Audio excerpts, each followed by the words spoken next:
I'll tell you, when somebody calls that a soft skill, I'll tell them it's not a soft skill. It's probably one of the most important things that you should know. You should be able to communicate person to person, not through technology necessarily. And I'll tell you a funny story, Kurt. When I got my master's in communication, my dad looked at me and he goes, "What are you going to do with that? Talk?" And I said, "Actually, Dad, yes." Yeah.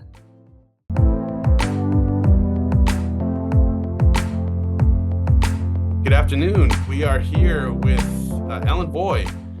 Ellen is a nonprofit founder. She is a management consultant. She is an advocate for women in the transportation business, and she is also a former vice chair of American Mensa, which immediately disqualifies me for having an eye-to-eye conversation with her today. But we're going to try to do it anyways. So please welcome Ellen Voie of Women in Trucking Association, and would love to hear, to start, Ellen, the sort of the origin story of you and in this industry that, like many, are predominantly led or employed by men. Tell us a little bit about yourself and your start in this business. Sure. And we use the word populated, male populated environment. So Populated. Okay. yeah, yeah.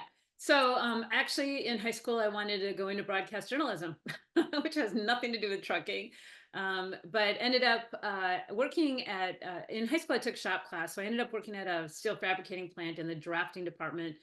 And they came to me one day and said, "Do you want to move into traffic?" And I'm like, "I don't know anything about traffic. I can draw the material handling equipment, but I don't know about shipping it." And they said, "Well, we'll send you to school for traffic and transportation management." And they did. And that's how I got my start in the trucking industry. I worked for them for a number of years. And then when I started my family, I did consulting for about 18 years for carriers in central Wisconsin, licensing and permitting them.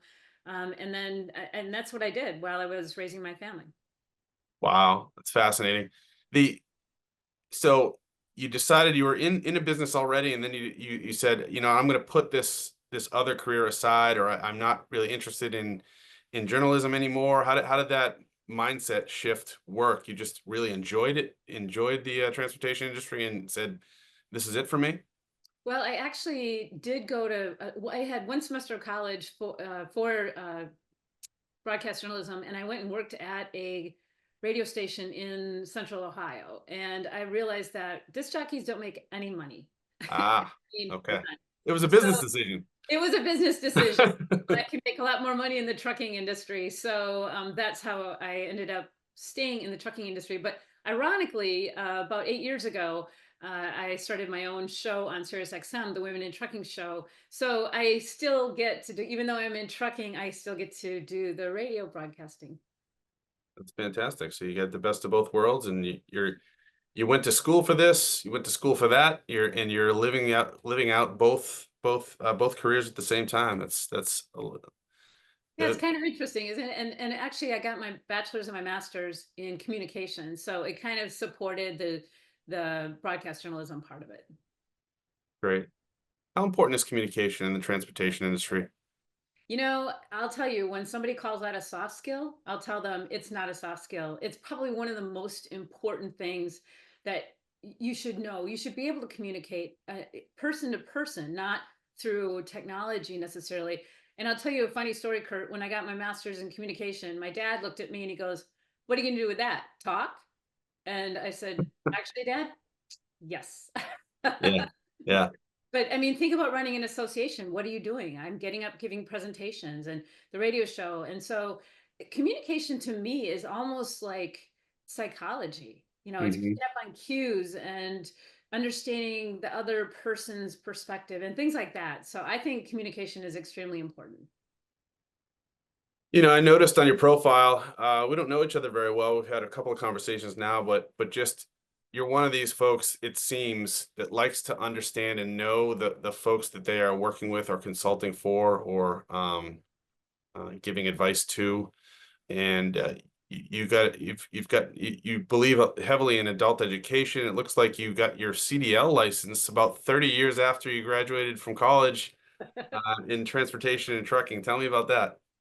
So when I started Women in Trucking, I had always worked in the trucking industry, and I actually did have a chauffeur's license, so I had driven trucks, but not professionally, just moving something around. But so one of our schools challenged me and said, if you're going to run Women in Trucking, you need to have a CDL and do it the right way. So I went to Cuyahoga Community College in Cleveland in December of 2008, and I I it was fascinating. We had 4 students, 2 instructors. It was a wonderful experience. And here's something else interesting, Kurt. So I just completed my private pilot's license in October of that year. And by the way, that was the year I turned 50. So that tells everyone how old I am. So I got my private pilot's license in October, got my CDL in December, and I thought, well, you know what? I might as well get a motorcycle license, right? So I did that in the spring. And then a friend of mine was going skydiving, and so a bunch of us went skydiving. And that was all the year I turned 50. And my daughter was like, Mom, are you okay? Are you dying? Like, no.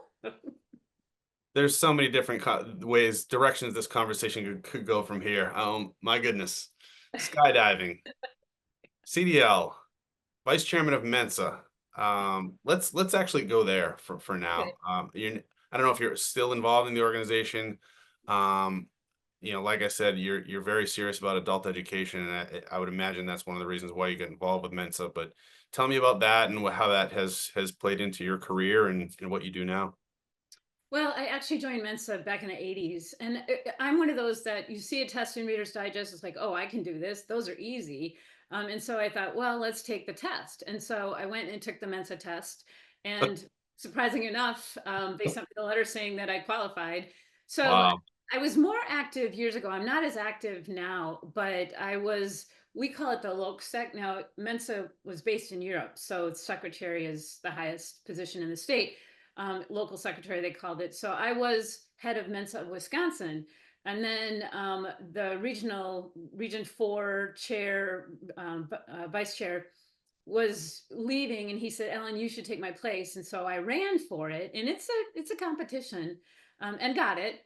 And so it's very interesting to be on the board of Mensa, with Mensa, American Mensa, because you're dealing with a lot of pretty smart people. But I will tell you that a lot of people in Mensa do not have communication skills. Mm. So one guy actually told me, he goes, "You're like the Maryland of the Munsters, you know?" I'm like, "Oh, okay. I think that's a compliment because I have communication skills." But a lot of people in Mensa struggle with that because as children, they were ostracized because they were so smart. They typically didn't compete in, you know, sports. They were sitting there reading a book or playing on a computer. And so a lot of them have communication skill issues. And I guess that's since I was the exception to the rule on that one, it made it easy to become the vice chair. So how did you work with those folks? I know the type, right? I run into people all day long that are smarter than me, right? So in what I find a lot of times is they're just a little further down the road with how they're thinking and what they're thinking than you are, right? Or than the average, the median, the 101 or 120 IQ. So when there's a conversation going on, they can kind of skip ahead, right? Or just forget that mention where they're at, what they're thinking. The other thing is there's so much information in your brain. And so typically you're full of facts, you're full of information because it doesn't leave. And I'll just last week I met someone who was from New Hampshire. I said, "Oh, that's your motto, live free or die." And he goes, "How did you know that?" And I said, "It's just one of those stupid things in my head." Yeah. So I think a lot of it is that, we find things interesting and we retain it. And so then when somebody says something and we go, "No, that's not right," it's not a good communication style. So my communication with people in Mensa is, all right, let's talk about that, or you could be right, but let's look it up or whatever. I like that. It's less off-putting than uh you're absolutely wrong and you may actually be a dummy. Right, right, exactly. Oh man. Sorry, I couldn't help myself there. Really, really interesting. So tell me about the two different organizations. You've got the association, the nonprofit. you're heading up another association too, though. Correct me if It I'm was the wrong. foundation. So the Women in Trucking Association, I founded that, and that's what we call a 501(c)(6), which is a membership-based organization. And I founded that in 2007. And I was actually working for a very large trucking company, and my job was title was manager of recruiting retention programs. And they said, figure out how to attract and retain non-traditional groups. And one of the groups was women. And again, at the time I was working on my pilot's license and I belonged to a women's aviation organization. Thought, well, why isn't there something for women in the trucking industry? So I put together an amazing board of directors. And our first year we had 500 members, and we've grown since then to over 8,000 members in 10 countries. Good Lord. Yeah. 500 And the members. other, so the other, sorry to interrupt you, but the other is the Women in Trucking Scholarship Foundation. And the reason I started that was because someone won Safety Director of the Year award, and they handed me the check and said, I want this to go for scholarships. And I'm like, oh, so now I got to start a foundation. Yeah, That's how yeah, that came about. that's great. Tell me, what do we not know about the trucking business? So, when we first had our pre-call for this, and I said, is it more complex than I think, or at least that's what I was thinking. Is there more to it than a person in a truck making deliveries, driving a lot, on the horn, communicating with one or two people? What are some of the what else is involved in the business that most people don't understand is involved in it? So first of all, they think that trucking is a secondary or third operation or occupation for a lot of people, and that's not the case. There are drivers out there who have been there for 40 years, even women who have been out there for 40 or more years. So, but the other thing is, a lot of drivers, once they get into it, they love it, and because their office window overlooks the most amazing views. I mean, sunrises and sunsets and mountains and things like that. A lot of drivers are attracted to it because they don't want someone looking over their shoulder. But Hmm. ironically, with all the technology in place now, we've got outward facing cameras. A lot of companies have inward facing cameras. They've got GPS on them. So they really are being tracked. And so I think people think that, oh, they're like the cowboy. Well, they are very much being monitored on where they are, but they still don't have someone looking over their shoulder in the cab. So I think that the reason people are attracted is they can make it's a decent amount of money. I mean, you can go to my training took 3 weeks, 11-hour days. It was 180 hours Yeah. um, total, but you can start 40s, 50s, even 60s, depending on the company. And that's not a bad living these days. So it's something that people come into because they see the money. And guess what? Women make the same amount as men because you're paid by the mile or the load or the hour or whatever. So there's no disparity for gender. So what do you have to love in order to be a trucker or a lifetime trucker? A lifetime trucker versus I tried it, I didn't like it. So the first thing you really, really need, not that you have to love it, but you have to have is patience, because you've got all the four-wheelers around you. You're sitting at loading docks, you're at scales, patience, patience, patience. You can't be in a hurry. The second thing is you have to be able to be by yourself for a long periods of time. If you have a family and the family's, 1,000 miles away, we now have technology where you can stay in touch with them, but you have to be able to be away from your family, and your family has to be able to cope without you.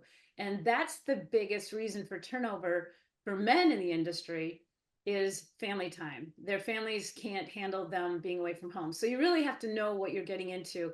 Although there's a lot of local jobs, you could haul trash or make city deliveries, but people have this misconception that you're going to hop in a truck, make a lot of money, and have work-life balance, and that's not the case. Interesting. I want to switch gears a little bit now to the way that you operate your business and your consultancy. Are you still doing one-on-one consulting with people that are thinking about their careers? I know that was on your sort of on your No, profile. no, I did that for 18 years. Yeah. But then, as I said, immediately after that, I went to a nonprofit called Trucker Buddy, and that's where I got into association management and got my certified association executive status. And so I worked with Trucker Buddy for about 6 years, and that's when I was recruited by Schneider National. And that's when I started Women in Trucking while I was there. And for a couple years, it was okay. But then Women in Trucking grew into more than a full-time job. And technically, I retired last June in 2023. But since I'm the founder, I still get to do fun things like podcasts. I do a lot of media interviews. I Yeah. still do presentations, and I still have my radio show on Sirius XM. So I'm still very much involved. Congratulations on the retirement. Thanks. What's the biggest challenge in running a nonprofit? Take me back 5 years ago before you were even thinking about retirement. Well, I'm going to start when I started it, because the biggest challenge is saying that you're going to do what you do. When you start a nonprofit, people are like, "Okay, what's your mission?" And Mission. yeah, will you live by that mission? And so that was the hardest part, was establishing credibility the first year. But during the process, it's making sure that you are giving people what they want, and what they want is educational. They want to know, like, what should I know if I want to start a logistics company? What should I know if I want to be a truck driver? So it's really providing information. And then the second thing they're looking for is networking. They want to find a mentor. They want to find someone who can help them in their career, whether they're a diesel tech, or they're a CEO, or aspiring. They want someone who can take them by the hand and say, these are the mistakes I made. Let me help you through your career. So the educational part of it and the networking part are the two biggest reasons people join an association. Great.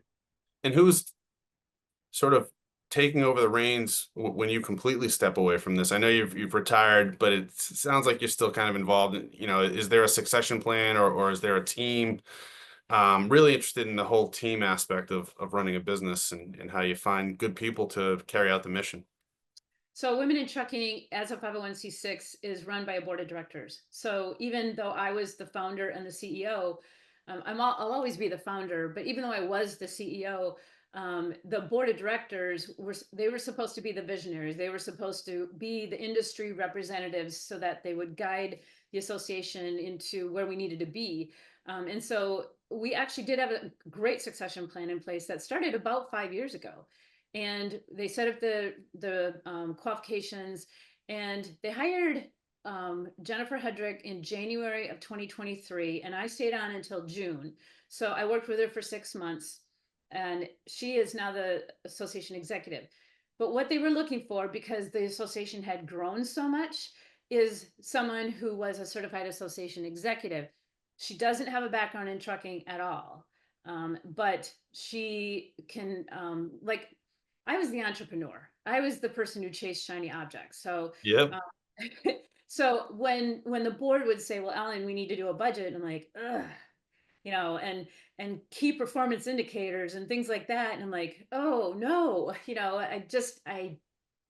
I really did not like that part of the job. And also, I'm not a good boss, because if I say, "Kurt, I want you to get this project done," you're going to come to me and say, "Well, how do you want it done?" I'm like, "I don't know. You figure it out." And Right. so my staff, and we're all remote, and so my staff, the funny thing was, they'd always say, well, Ellen will say, "Well, you know." And I would mean it. It's like, you can make it your own. I just have the vision. I'm going to describe the vision. And here's an example. I wanted a truck driver doll. Okay. And there were no truck driver dolls. And I don't know if you can see, whoops, there. See that little doll behind me? That's a truck driver doll. See, it's hard to point backwards, but I if I see it. Yeah, with the red. yeah, it's Claire the truck driver doll. So it's like, well, I want a truck driver doll. Barbie wouldn't do it, and so believe it or not, and I believe in karma. I'm sitting drinking a glass of wine at the Sky Club, the Delta Sky Club, and this woman sits down next to me having a glass of wine. And I commented on her shoes, and I said, "Those look comfortable." And she goes, "Yeah, I do a lot of trade shows." And I said, "Well, what do you do?" She goes, "I'm president of a toy company." Oh, wow. Like, Hobbit toys. And I'm like, "Can you do a truck driver doll?" And she goes, "Absolutely." So we did Wow. it. Meant to be. That's a great So like I story. said, I chase shiny objects. It's like, I need a doll, you know? Right. The whole shiny objects thing, a business, that entrepreneur mentality, right? The innovator mentality. It's in order to run a business, you can't just have that person, right? Any kind of business. I don't care if it's a nonprofit, a for-profit, a small business, a large business. Um, you need 3 or 4 strong personality types. You need, what do you think? What do you think you need? I know what I tell people they need, and I don't know if it's always what they need, but what do you need other than that person that's chasing the shiny object? You need people around you who will hold you accountable. So that was what the board would do. And the board would say, well, that's not a good idea. And I'm like, okay. But also, as the founder, I was always the face, Mm, and I still am the face of the association. So they knew the value in that, that people trusted me as a person. And so they knew that we couldn't lose that part of it. Now, the part about the budgeting and the, the things like that, I would struggle with, for example, I wanted we call it the Whitney trailer, women in trucking trailer. I wanted a trailer with a display and hands-on, and so they're like, well, did you budget for that? And I'm like, no, but I'll get it. And so I went to Walmart and I said, can you give me a trailer? And they gave me a reefer trailer. We went to ATS and said, we need a simulator for this. And they're like, okay, we'll give you a simulator. So I saw things as heading a nonprofit where people wanted to help us, where the board was more all coming from for-profit places. And so we would, that the idea that I would like, oh, well, people want to help us because we're a nonprofit and they love us. Yeah. And the board was more like, did you budget for that? And I'm like, no, yeah. got it. So that was hard for one of the reasons that I felt it was time for me to leave, because they were really focused on the financial aspect of it, and growth and members. And in my mind, if I push the mission, the money and the members will follow. And it did. It always did. So I just hope that they continue to keep that nonprofit mentality, even though they all work in the for-profit world. Yeah. It's a great story. Yeah, I think of you as probably the expressive driver kind type of personality. I could be wrong. But yeah, we need to get this done. Let's just go do it, right? That's kind of the driver. And the expressive is, they're right out front and they're gonna get things done. They're gonna talk to the people. They're gonna use emotion if they need to with the way that they talk to people. But then there's always the analytical, the CFO type, right? The controller that says, it's just not possible until we get this thing lined up. Don't go out there and do that yet. We don't know if that's viable, feasible. And you're And right. then, and then the people person. So a lot of times the head person will have all 4 of those characteristics, right? Or operate in each one of those quadrants, but be more dominant in one over another. It sounds like you weren't in that analytical quadrant. You were more in the on The the right side. communication, I'm the communication person. I can express the vision. In fact, that was one of my strengths. I would come up with this idea and I'd paint a picture of it in people's heads, and like, this is what I want to do. And so then they'd like, oh, that's a great idea. My staff would say that, but then the board was like, well, how are you going to pay for that? And like, oh, I'll get it donated. I'll take care of it. Yeah, I think the key is though is you can't succeed. A business can't succeed unless they have that. You need a visionary, you need an analytical, you need an expressive, you need a driver, you need an analytical, and you need a people person. Right. All in the same business. Without any one of those pieces, the business it's not business anymore. Really, it just doesn't function. Well, and most nonprofits don't last. So apparently I did something right, because, it's growing and growing and growing. So, I think it's a strong mission. And I noticed that there's some men involved in the business, are about 10-15%. How does that work? And what are they getting out of it? Maybe that you wouldn't think they are. and that's surprising to me. It's about 15 to 20% men, and they Oh, join because wow. they support the mission. And here's one of the most telling aspects. A lot of men will come up to me and say, I have daughters. I want the world to be a better place. I want the trucking industry to be a better place. So I hear that all the time. And there's even a study out there that if your boss's wife has a girl, then the women in the office get treated better and get more salary increases. And that's a study. And Mm. And I've talked to people and they're like, yeah, when I have a daughter, I look at the world differently. Yeah, I believe that's true. I do not have a daughter, but I all of my friends that do, and all the people that I know that do, that are men, say the kind of same kind of thing, and they act that way too. That's great. So this has been fascinating. What else do we need to know about this organization, and what's next for you? You know, you like I keep going back to the adult education thing, and I'm the same way. I'm in my mid to late 40s, and I find myself taking courses at MIT, right? I need more of that, right? I need to learn more of that to get better. What's next for you in your journey? Writing another book. I've got a couple, but the first one's called Marriage in the Long Run, and it's about. I did my master's thesis on women married to professional drivers, so turned it into a book. And then, but I'm divorced, so I'm not the expert. But Uh, I was say then. that. I wouldn't say that. And then in the second book was called Crushing Cones, and it was going to truck driving school and what questions you should ask and things like that. But I'd like to write a book, a couple books I have in my head, and one of them I want to talk about the altruistic stories about truck drivers. But the other one is I want to talk to successful women and ask them, what would you tell your 20-year-old self?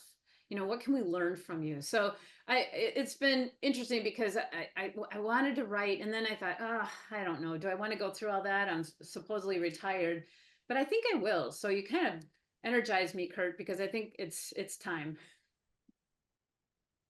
I think anytime you can put a pen to pad, or I think it's better to put a pen to pad rather than your fingers to a keyboard. But I think it's good for the person doing it, and it's everybody wins, right? If you're sharing your thoughts, you're sharing your wisdom with someone who's reading it, right? Right. Do it. Don't hesitate. Do it. It's one of the best things you could do. It's very rewarding, my opinion. Well, So. and the other thing that I'd like to do is serve on some boards that where I can continue my, I have 40 some years of trucking background in my head. So how can I keep that in the industry and serve on a board of directors? And so I've been kind of putting my feelers out for various for-profit boards. I've served on many nonprofit boards, but Mhm. I want one that pays. Well, maybe we could talk more about that offline. That sounds very interesting, and I think you would be perfect for almost any board, right? With all of the experience you've had over your career. So, congratulations on a great career and all the great things that you're doing. I'm gonna have to tune into the show on Sirius XM. I actually don't have it, but I will tune in after this to just to listen in. I think it's I'll tell you what, I'll send you, if you go to our website, womenintrucking.org, and click on the SiriusXM, there's a link to a free 30-day trial. oh, fantastic. I'll check it out.